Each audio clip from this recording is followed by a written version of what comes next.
4월 7일은 서울 부산시장을 뽑는 보궐선거가 아니고 문재인 정권의 총체적 무능, 내로남불, 위선, 안보 위기를 초래한 이 불실하는 정권을 심판하는 날이다. 따라서 우리는 모두 힘을 합쳐서 가장 효과적이고 무서운 불벼락을 내려야 한다는 데 대해서 노심초사해 오신 여러분, 그리고 특별히 해외에 계신 동포 여러분, 4월 7일 서울 부산시장 보궐선거는 분명히 민심의 승리입니다. 민심의 불벼락을 이 정권에 내린 것입니다. 민심의 승리의 주인공은, 그 민심의 주인공은 결국 국민인 여러분과 저희들입니다. 그래서 이 선거의 승리는 곧 국민의 승리입니다. 문재인 정권은 2017년 5월 10일 취임사에서부터 자기 정권은 촛불혁명 정권이라고 하는 것을 내세우고 그것을 언제나 선전선동의 도구로 써왔습니다. 촛불혁명의 정신을 이어받아 지금 사회자가 말씀하신 대로 검찰개혁하고, 검찰개혁은 정권을 향한 수사를 못하게 하는 것이고, 촛불혁명 정신을 받아 검찰을 해체하고 그 혁명 정신으로 검찰총장을 쫓아내고, 거기에 고비고비마다 촛불혁명을 들매가지고 모든 것을 정당화하려고 했는데, 이번 4월 7일은 이 촛불혁명을 투표혁명이 제압한 날입니다. 투표혁명이 제압해버렸어요. 이 시간 이후에 4월 7일 개표 끝났으니까 4월 8일 이후에 문재인의 입이나 이 정권 실세들의 입에서 절대로 촛불혁명이라는 말은 사용하지 못하게 됐습니다. 투표혁명으로 이를 완전히 제압했습니다. 투표혁명의 주인공이 누굽니까? 국민인 여러분과 저입니다. 그래서 이 승리는 투표혁명의 승리, 곧 국민의 승리입니다. 자, 모든 면에서 완벽한 국민의 승리를 이끌어냈습니다. 앞에 스님 말씀대로 이것은 특정한 누구누구의 승리나 특정한 야당의 승리가 아니고 국민 모두의 승리다 하는 것을 우리는 다시 한번 확인할 수 있습니다. 자, 사정이 이러한데도 문재인 대통령은 장막 뒤에 숨어서 4월 7일 이후 오늘 1월 토요일 아침까지 그 모습을 나타내지 않고 있습니다. 대변인을 시켜서 한 줄짜리 성명을 발표했습니다. 한 줄짜리.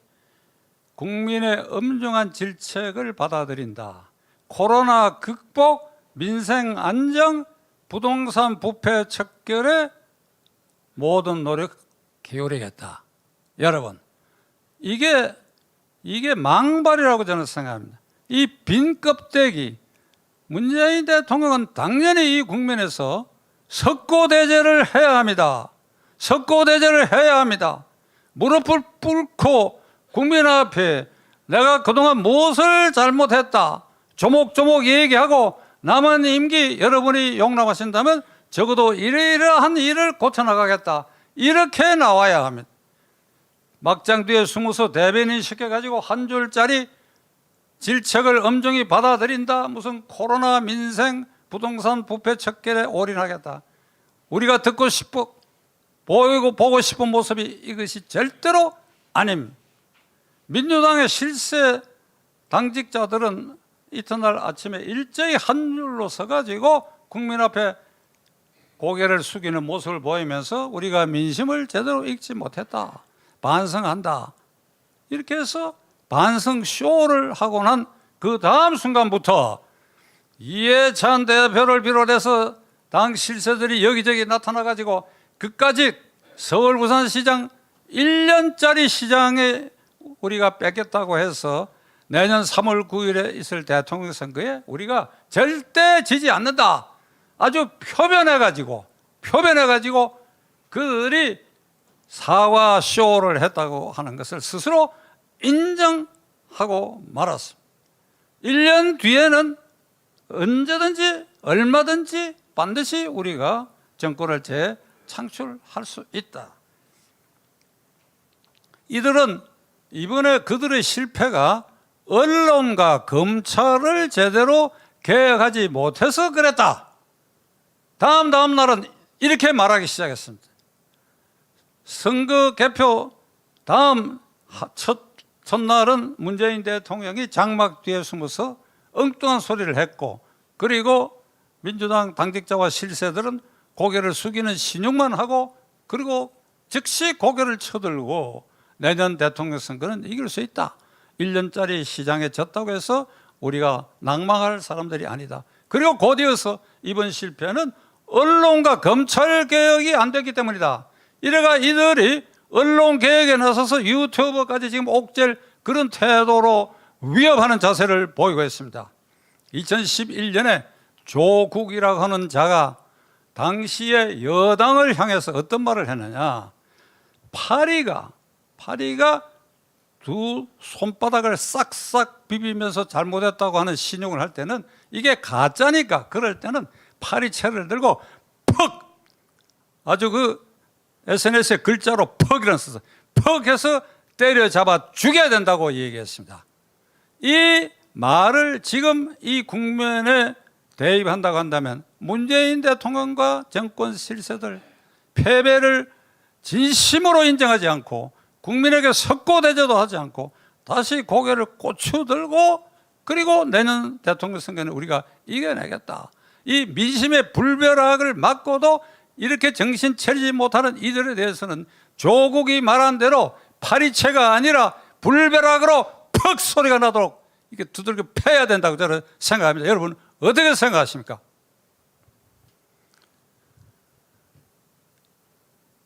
개표가 끝나고 다음 날, 그래서 4월 7일 다음 4월 8일, 4월 9일 날 민주당 출신 박병석 국회의장은 이원 집정제 개헌을 논의할 때다. 개헌론을 짚기 시작했습니다. 이원 집정제 개헌이라고 하는 것은 대통령은 외교 안보권만 맡고 내정에 관한 일체 권력은 국회에서 뽑는 국무총리에게 맡기는 제도입니다. 그러니까 일종의 내각제가 약간은 변경된 겁니다.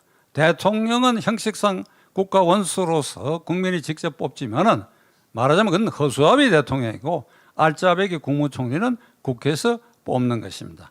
문제는 이것이 문재인 대통령이 내년에 퇴임하면서 그 대통령 자신과 가족과 그리고 정권 실세들이 안전하게 물러선 이후에도 사법 처리를 당하지 않고 안전을 도모하는 그 퇴로를 열어주기 위한 구조 개혁이 바로 이 이원 집정제 채택입니다. 이원 집정제 개헌을 하게 되면 국무총리가 실권을 지게 되는데 국가 사정권, 그러니까 살아있는 권력, 진화 직전 권력에 대한 사정권 행사가 대통령 책임제인 현재의 제도보다도 훨씬 물렁물렁해지기 때문에, 자, 공수처 만들어놨다, 검찰 기 다 뺐다, 그리고 이원 집정제 했다. 그리고 어저께 서울중앙지검이 작년 1월에 13명의 울산시장 부정선거 사건을 기소하고 난 다음에 지금 1년 2개월 만에 추가로 청와대 국정상황실장 이진석이라는 자를 추가 기소하고 그 위에 당시의 비서실장 그리고 이광철 비서관, 물론 나아가 대통령 요까지는 선을 끊고 이 사람들은 무혐의 처분을 했습니다. 오늘 아침 어떤 신문 사설을 보면 이렇게 나와 있습니다. 다음에 누가 대통령이 되더라도 울산의 부정선거 사건의 나머지 관련자들은 철저히 추적해서 수사해야 된다. 그 대상은 임종석 비서실장, 문제의 인물 이광철 비서관, 그리고 문재인 대통령 자신이다. 이들은 이 권력을 옥죄해가지고 검찰의 힘을 다 빼놔놓고 서울 부산시장 선거 개표 끝난 다음 날 이 검찰로 하여금 아주 꼬리 자르기 하는 걸 여러분은 목격하셨을 겁니다. 이게 이원 집정제 개헌으로 제도를 바뀌게 되면 이 상태가 그대로 계속돼요. 그래야 문재인과 그 권력 실세들이 안전히 도모되는 것입니다. 따라서 우리는 절대로 이 의원 집정제 개헌을 국민인 우리는 절대로 용납해서는 안 됩니다. 만일 이것을 용납한다고 한다면 4월 7일 민심이 폭발하여 불벼락을 이 정권에 내려친 그 의미가 희석되고 말 것입니다. 자, 애국시민 여러분, 문제는 야권에 있습니다. 좁히면 문제는 국민의힘 당에 있습니다.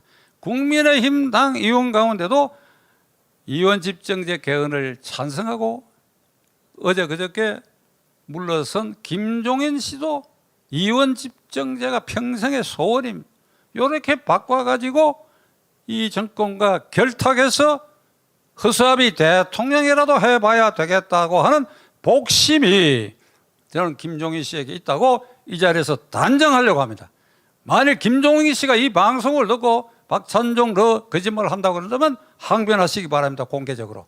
그리고 국민의힘 당의 중진 원내대표, 대표 등의 자리를 지키다가 지금 원외 인사가 된 유력한 중진들 가운데도 이 의원 집정제가 필생의 사업으로 생각하는 사람들이 있기 때문에 만일 우리가 두 눈 부릅뜨고 감시의 눈길을 조금이라도 돌리게 된다면 이 국민의힘 당의 일부 세력과 그리고 민주당 실세들이 결탁해가지고 야합해가지고 의원 집정제 개헌을 물리칠 가능성이 지금 있습니다. 국회에 3분의 2 의석이 필요하기 때문에 지금 민주당 여권은 180석이 확보되어 있어요. 그리고 거기 우당까지 합하면 한 190석이 되니까, 그 다음에 야당이 104석이니까 야당에서 10석만 넘어가 버리면 이 개헌은 국회에서 통과됩니다. 다음에 국민투표 절차가 있게 되는데 이 국민투표까지 가게 된다면 이 국론 분열에 따르는 또 한 번의 우리가 난장판을 경험하게 되는 국가적 소용돌이가 생길 수밖에 없어요. 따라서 의원 집정제 개헌은 지금 절대로 할 단계가 아니고 이를 도모하는 자들은 후일 우리 헌정사에 역적으로 취급될 것이다. 만일 이 제도가 꼭 필요하다 그런다면 다음 대통령 임기 중에 그 대통령의 국민의 뜻을 물어서 개헌을 했으면 했지, 지금 이 단계에 문재인 일당들의 퇴로를 열어주기 위한 개헌을 꿈꾸고 있다고 하는 것은 천만 부당한 일이다 라는 것을 여러분들에게 말씀드리고, 이제 우리는 이 정권에 대한 감시와 비판의 화살을 조금도 늦춰서는 아니 되고, 나아가 이 불실 야당에 대해서도 이들이 고추서고 엉뚱한 정치적 장난을 하지 못하도록 우리가 채찍을 여전히 계속 들고 있어야 된다 하는 것을 말씀드리는 바입니다. 감사합니다.